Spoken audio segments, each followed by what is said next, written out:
Hello student, hope you all are fine. Today we will read out a poem, Fable, by Ralph Waldo Emerson. And our today's lesson will be the first 9 lines of the poem.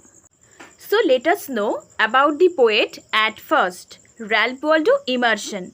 Ralph Waldo Emerson was an American poet, philosopher and essayist. He led the mid-19th century transcendentalist movement. He was also a great proponent of individualism.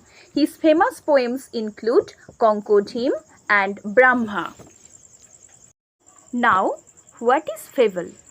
Fable means a story where all living beings and non-living beings can behave like a person, and this kind of stories always have a moral to convey. Dear student, please observe this picture. Who is superior in this picture? Is the lion superior or is the mouse superior? Lion. How do you know it? The lion is trapped and it is in a net. It cannot save himself. It needs the help of the mouse. The lion is stronger than the mouse, but it needs help of the mouse. Why? In this poem, we are going to discuss this similar situation. Before going to the poem, let's concentrate on these three terms. Chain of being, transcendentalism, posthumanism. Now, what is chain of being? In around 1730, some philosophers began to share a thought that the universe has its own list. The God is at the top, then the human and then the other species are there. No one can escape that position. So do not try to touch God, just do your duty according to the list and be happy. But in around 1820, a group of writer-philosophers improved that earlier concept and said that every living and non-living has its own individual importance. All are in a circle. There is no chain.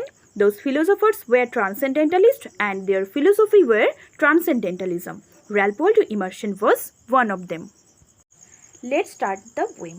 The mountain and the squirrel had a quarrel, and the former called the latter Little Pig. Barn replied, "You are doubtless very big, but all sorts of things and weather must be taken in together to make up a year and a spear." Now see the first 3 lines of the poem.